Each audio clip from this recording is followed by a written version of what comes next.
مرحبا. مرحبا. كيفك؟ تمام، كله تمام الحمد لله. وانت كيفك؟ الحمد لله تمام. احكي لنا ميكالا، انت بأي ولاية؟ انا بولاية نيويورك بامريكا. كيف الوضع بأمريكا بشكل عام وبنيويورك بشكل خاص؟ ممكن تحكي لنا أرقام؟ ايوه، الوضع بامريكا وكمان بولاية نيويورك كتير سيئة. في 500 ألاف حالة نعم. من كورونا، مهم. وفي 21 ألف وفيات في أمريكا. نعم. وبولاية نيويورك في تقريبا 200 ألف حالة، وفي تقريبا 10,000 وفيات. نعم. فنيويورك عن جد مركز الفيروس بأمريكا. في نعم. كتير مشاكل هون بنيويورك خصوصا. وإحنا عندنا تقريبا نص كل الحالات بأمريكا بس بهاي الولاية. مشان عندنا كتير كتير ناس بيسكنوا هون، في كتير ناس بيسافروا إلى نيويورك، وهم جابوا الفيروس معهم، وفي كتير أشياء بنيويورك. ومشان هيك الوضع هون سيء، بس إن شاء الله بيبدأ يتحسن شوي هلا. أها. الانتشار بيبدأ شوي شوي هلا، فنتمنى نعم. إن يمكن راح يكون أحسن بالمستقبل. احكي لنا عن قرارات الحكومة بخصوص الحجر الصحي، وشو آراء خبراء الصحة بهذا الموضوع؟ في خلاف بين آراء الحكومة الفيدرالية وآراء خبراء الصحة. مشان الحكومة الفيدرالية عن جد تأخرت ل حتى الحجر الصحي. وهلا الحكومة بتهتم أكثر عن الاقتصاد، وعلى الأغلب راح يكون في ركود اقتصادي بأمريكا. والحكومة وخصوصا رئيس ترامب ما بده هذا. هو بيهتم أكثر من أي شيء، هو بيهتم بالاقتصاد.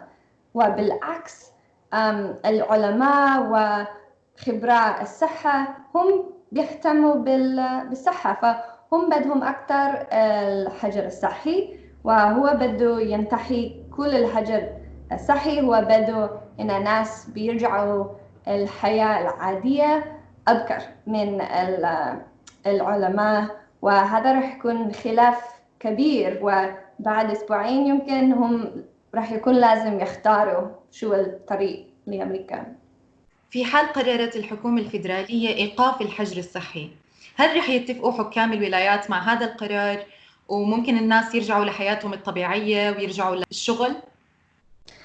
بالنسبة إلي الوضع راح يكون العكس بهذا، إن الرئيس أو الحكومة الفيدرالية راح تحاول وقف الحجر الصحي نعم. بكير. نعم. والولايات أو بعض الولايات ما بدها تقف الحجر الصحي. مثلا بنيويورك في مشكلة كبيرة بين حاكم نيويورك ورئيس أمريكا ترامب. مثلا امبارح بس الرئيس قال إنه هو عنده القوة، كل القوة لكل أمريكا لكل شيء. هو بيسيطر على كل شيء. وبالنسبة للدستور بأمريكا هذا مش صح. فالحكام بعدهم مثلا نيويورك، كاليفورنيا، واشنطن، الولايات الديمقراطية، هي الولايات بتقول لا هذا مش صح، احنا راح نختار شو بدنا لولاياتنا. وغالبا هي الولايات راح تتأخر لوقف الحجر الصحي بعد ما بيقول الحكومة الفيدرالية. شكرا كثير إلك ميكالا، انبسطت كثير بالحكي معك. شكرا أسيل، شوفك بعدين. يعطيك العافية، باي باي. مع السلامة. Common mistakes heard in this interview: 500 ألف 500,000. We don't say 500 آلاف. because when we're counting a number from 3 to 10, we use the plural form of the word. However, when the number is above 10, we use the singular form of the word. For example, kitab is book, kutub, books. We say 3 كتب, 3 books, 15 كتاب, 15 books. We literally say 15 book. So when the number is above 10, we use the singular form of the word. الوضع سيء. The situation is bad. We don't say الوضع سيئة because the word الوضع is masculine. And when the noun is masculine, the adjective must be masculine. And when the noun is feminine, the adjective must be feminine. Usually it ends with تا مربوطة. الفيلم حزين. The movie is sad. القصة حزينة. The story is sad. الحكومة بتقول. The government says. We don't say الحكومة بيقول. The word الحكومة is feminine. And the rule here, when the noun is masculine, the verb starts with ya after ba, of course, in عامية. And when the noun is feminine, the verb starts with ta after ba. الولد بيلعب. The boy plays. البنت بتلعب. The girl plays. خبراء. Experts. We don't say خبرة. The word خبرة is experience. خبير, expert. خبراء, experts. بيهتم بي. He cares about. We don't say بيهتم عن. In Arabic, the word عن means about in English. However, we literally say بيهتم بي. He cares in. الأم بتهتم بأطفالها. The mother cares about her children. The verb بيهتم بي could also mean interested in. I'm interested in photography. بهتم بالتصوير. And I can also say I have an interest in photography. عندي اهتمام بالتصوير. Thank you for watching.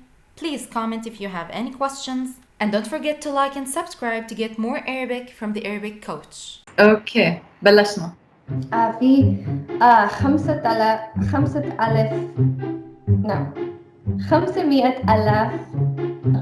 ان شاء الله.